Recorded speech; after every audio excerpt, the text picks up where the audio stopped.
हरियाणा में steel plus 4 मंजिला निर्माण को प्रदेश सरकार ने मंजूरी दे दी है। नगर एवं ग्राम नियोजन विकास मंत्री जेपी दलाल ने मंगलवार को बड़ा ऐलान किया है। प्रदेश सरकार ने राव कमेटी की रिपोर्ट के आधार पर यह फैसला लिया है। हालांकि सरकार की ओर से कुछ नियम और शर्तों को भी इसमें शामिल किया गया है।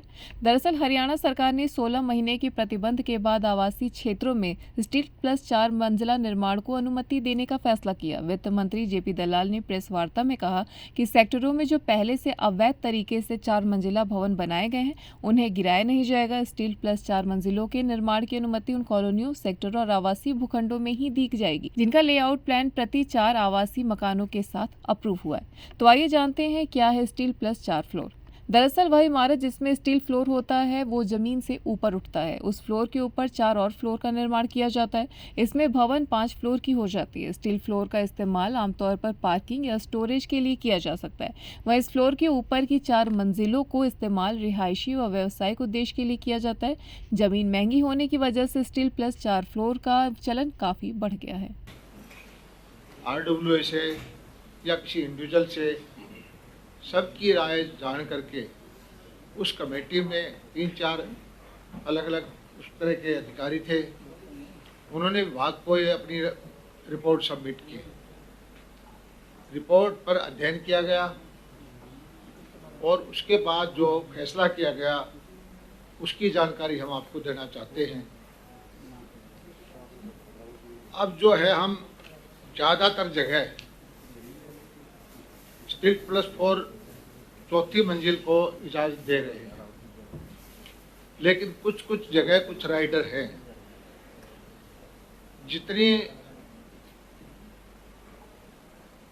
जिन कॉलोनियों के अंदर जो 18 आदमी की डेंसिटी है अलाउड है, जिसके उससे नक्शे उस हिसाब से पास हुए हैं। एक यूनिट पर हम जो कैलकुलेट करते हैं 4.5 आदमी मान के चलते हैं एक फ्लैट के एक घर के अंदर। तो 3 मंजिल में था वो 13.5 और 4 मंजिल में हो जाता है 18 आदमी एक कम्प्लेक्स में रहेंगे तो उसके हिसाब से सीवर, वाटर सप्लाई, सड़कें जो डिज़ाइन होता है ये एक प्रक्रिया है। तो जिन नक्शों के अंदर 18 के हिसाब से लेआउट पास कर रखे हैं या कर दिए जाएंगे, एलिजिबल हैं, उन जगह पर हम ये चौथी मंजिल अलाउ कर रहे हैं। और दीनदयाल कॉलोनी के अंदर ये 9 मीटर की सड़कें होती हैं, उस पर भी कर रहे हैं। उसके अलावा जो है 10 मीटर की बड़ी सड़क होना जरूरी है, उससे बड़ी सड़क के अंदर हम इसको अलाउ करेंगे। एक प्लॉट होल्डर है, अगर वो चौथी मंजिल बनाना चाहता है, बराबर में मकान है, इधर भी मकान है, तो उसको अपने पड़ोसी से इजाज़त लेनी पड़ेगी। पहले भी जो हमने बंद किया था तो इसी मुद्दे पे बंद किया था कि पड़ोसी शिकायत करते थे, जी हमारा घर नीचे है, ये क्यों कर रहा है हमारे घर के ऊपर। तो उसकी एक कंडीशन लगाई है कि 10 मीटर से बड़ी सड़क हो पुरानी कॉलोनी में, पड़ोसी से इजाज़त लें और तब इसमें उसको इजाज़त मिलेगी।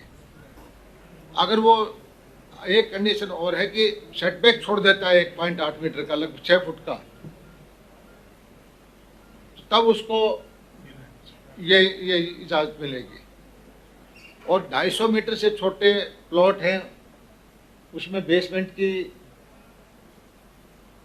250 मीटर से छोटे में नहीं होगी, बड़े में आप बेसमेंट बना सकते हैं।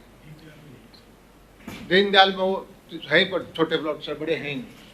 और कॉमन वाल की है, उसकी कंडीशन लगाई है। तो ये छोटे छोटे राइडर लगा करके हम आपको एक प्रेस नोट दे रहे हैं, आप इनको बंटवा दीजिए। उसके बाद आप कोई सवाल पूछना चाहे तो उसका जवाब देंगे। लेकिन ये जनहित का मुद्दा था और इससे प्रॉपर्टी की प्राइसेस बहुत ज़्यादा ऊंची जा रही है। आपके एक प्लॉट में 3 घर बने तो उसकी बजाय 4 घर बन जाएंगे। तो हमें उम्मीद है कि इससे आम जनता को भी फ़ायदा होगा, कुछ प्राइसेस नीचे आएंगी और इसके जो हमारी जो है ज़्यादा से ज़्यादा लोगों की रिहायशी सुविधाएँ अनऑथराइज की बजाय ऑथराइज में ही जायज़ रेट पर उसको प्लॉट मिल जाए, ये हमारी कोशिश रहेगी। तो इससे अब जो इसका प्रोटोकॉल भी बना दिया है कि इन जगह पर जहाँ 4 मंजिल देंगे तो हमारे पास जो पैसा आया है लगभग 1000 करोड़ रुपए के आसपास है, उससे जो डेवलपमेंट के काम है इन इलाकों के अंदर वो तुरंत अलाउ कर देंगे, तेज़ गति से डेवलपमेंट होगी। और इसका एक पोर्टल भी बना दिया है कि जो चौथी मंजिल जिस जगह पर अलाउड है, हमारा डिपार्टमेंट तुरंत उसको पोर्टल पर डाल देगा। जिसने परमिशन ले ली है वो पोर्टल पर आ जाएगी, ताकि ग्राहक को कन्फ्यूज़न ना रहे कि भी कहाँ पर मैं जायज़ काम कर रहा हूँ, कहाँ पर नाजायज़ काम कर गलत इन्फॉर्मेशन दे रही है। हाँ जी, हमारा टाउन कंट्री प्लानिंग का है पोर्टल, उसी पे इसका जो ये S+4 का वो अलग से करके उसमें बता दिया जाएगा इस कॉलोनी में चौथी मंजिल अलाउड है, इस रोड पे चौथी मंजिल अलाउड है, या इस बिल्डर ने ये परमिशन ले रखी है, ताकि किसी ग्राहक को किसी भी तरह की कन्फ्यूजन ना हो। तो ये हम आज करते जा रहे हैं। मैं आप सबको कहता हूँ प्रेस नोट जो हमारा है वो बंटवा देते हैं, उसके बाद अगर आप कोई चीज़ पूछना चाहते हैं मैं आपका जवाब दूंगा। धन्यवाद। ये कि जो पड़ोसी का आपने क्लोज रखा है तो इसके तो लड़ाई का माध्यम नहीं पैदा होगा? देखिए, लड़ाई का माध्यम तो जब होता है कि आप उससे जबरदस्ती करें। मान लीजिए पड़ोसी ने पहले बना रखे है तो वो देगा, ना दे।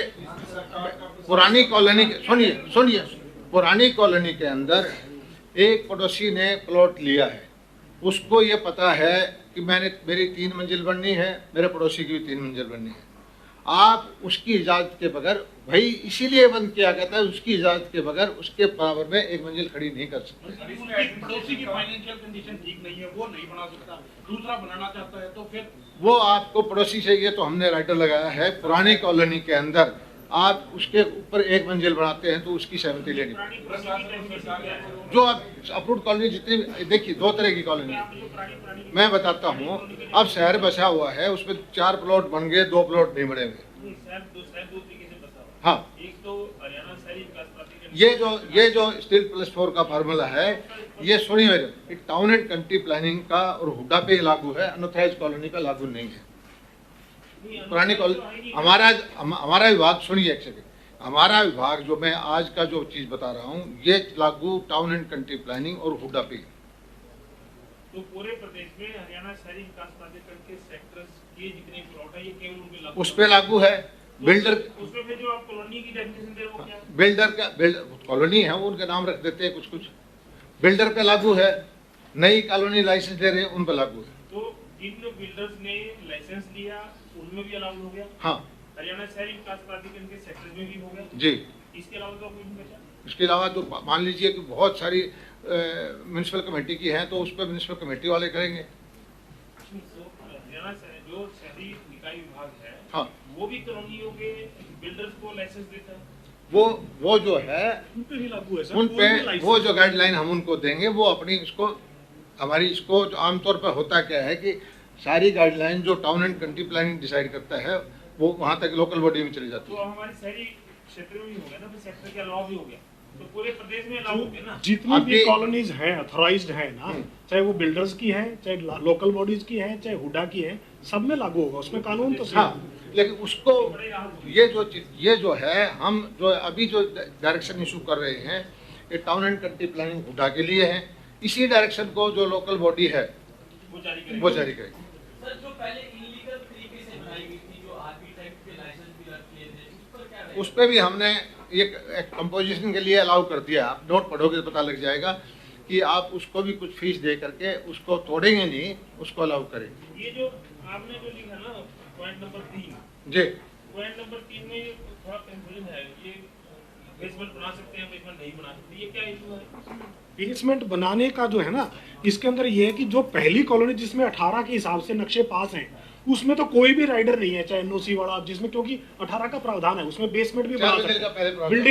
बिल्डिंग कोड एप्लीकेबल होगा उसके अंदर, तो जो भी बिल्डिंग कोड में हर लेवल पे बेसमेंट बना सकते हो। सिर्फ जिनमें 18 के नक्शे पास नहीं है, उन कॉलोनीज के जो राइडर्स लगाए हैं उसमें बेसमेंट 250 गज से कम पे नहीं बना सकते। पहले हुआ क्या है, शुरू के अंदर तो हमारे यहाँ थी 2.5 मंजिल, हाँ, फिर हमने 3 की, फिर हमने 3 से 4 की मंजिल।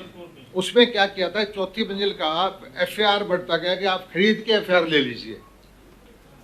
शुरू में हमारा क्या कितना होता था जी सर, ओरिजिनली तो 500 गज में जिस तरह प्लॉट साइज में 1.2 था, 1.2 120% था। उसको करते करते हमने जब मंजिल बढ़ाते गए तो 240% तक हमने किया, और उस पर हमने कहा कि ये एक्स्ट्रा बना रहे हो तो कुछ पैसे आपको देने पड़ेंगे। उससे लोगों ने ये बना लिए। अभी मुद्दा ये है कि कुछ के तो 3 मंजिल के पास करा रखे हैं, कुछ के 4 मंजिल के पास करा रखे हैं। 4 मंजिल के लिए अलग गाइडलाइन है, अब हमने पास किए। 4 मंजिल वालों को तो ये करना पड़ेगा, 3 मंजिल वालों को ये करना पड़ेगा। ये इस प्रेस नोट में क्लियर कर रखा है ताकि किसी को कोई कंफ्यूजन ना रहे। नहीं, जो 250 250 वर्ग मीटर का जो लिखा और एक तरफ दीनदयाल का लिखकर दीनदयाल में अलाउड है। दीनदयाल में बता दो मैं सर, बेसिकली 2 प्रकार की कॉलोनीज होगी। एक तो जिनमें 18 के हिसाब से लेआउट प्लान सर्विसेज बढ़े हुए हैं, उस पहले से ही पड़े हुए हैं या अब अपग्रेड करके बना लेता है कोई भी। उसके अंदर तो हमारा ये एनओसी वाला भी कोई प्रिंसिपल है, क्योंकि उसमें तो प्रावधान ही 4 मंजिल का कर रखा है, उसमें तो सबको अलाउ कर रहे हैं। उसमें तो पड़ोसी से उसमें जो हरियाणा बिल्डिंग कोड है वो एप्लीकेबल होगा, पड़ोसी से भी जरूरत नहीं। कुछ नहीं करना। उसमें बेसमेंट भी बना सकता है वो, जिस तरह दीनदयाल के अंदर 180 गज का मैक्सिमम साइज होता है, उसमें बेसमेंट में भी कोई रिस्ट्रिक्शन नहीं बना सकता है। परंतु हाँ, उसको पहले 18 के हिसाब से, परंतु जिन कॉलोनीज में 18 के हिसाब से इंफ्रास्ट्रक्चर नहीं डला है, उनमें जिस तरह हुडा के कई सेक्टर्स में नहीं है, उसमें सारी शर्तें हैं कि उसमें 250 से कम वाली पे स्टिल्ट +4 बनाता है तो 250 से कम वाली पे बेसमेंट नहीं अलाउड होगा।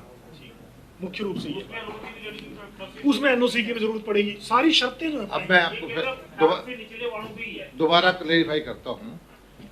अभी भी कुछ आदमियों ने नक्शे पास करा लिए, 3 मंजिल का अलाउड है, चौथी का नहीं है, लेकिन चौथी मंजिल के हिसाब से सीवर और वाटर सप्लाई का जो डिजाइन है वो कर लिया ना, कॉलोनी के अंदर पहले ही कर दिया। जिस कॉलोनी में पहले ही बिल्डर ने या किसी ने 3 मंजिल की बजाय 4 मंजिल, थोड़ा सा पाइप का साइज बढ़ता है, इसमें कॉलोनी बढ़ा, वो 1 मंजिल बढ़ाने में हमें क्या देखना है, पानी चला जाए और सीवरेज निकल जाए। उस तो जिसने वो पास करा लिया तो उसको तो कुछ करने की जरूरत है ही नहीं। दूसरा ये है कि मान लीजिए उसने नहीं करवा रखा तो उसको कहा जाएगा कि आप पास करा लो, फिर आपके ऊपर कुछ करने की जरूरत नहीं है।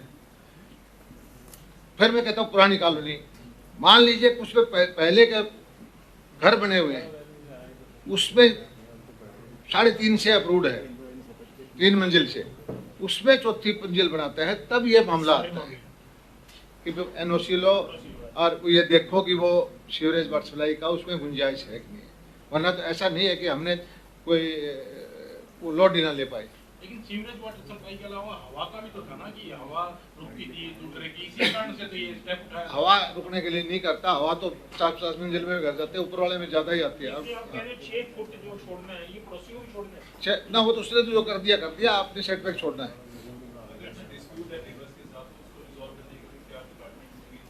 हाँ, उस पोर्टल पे आएगा ना।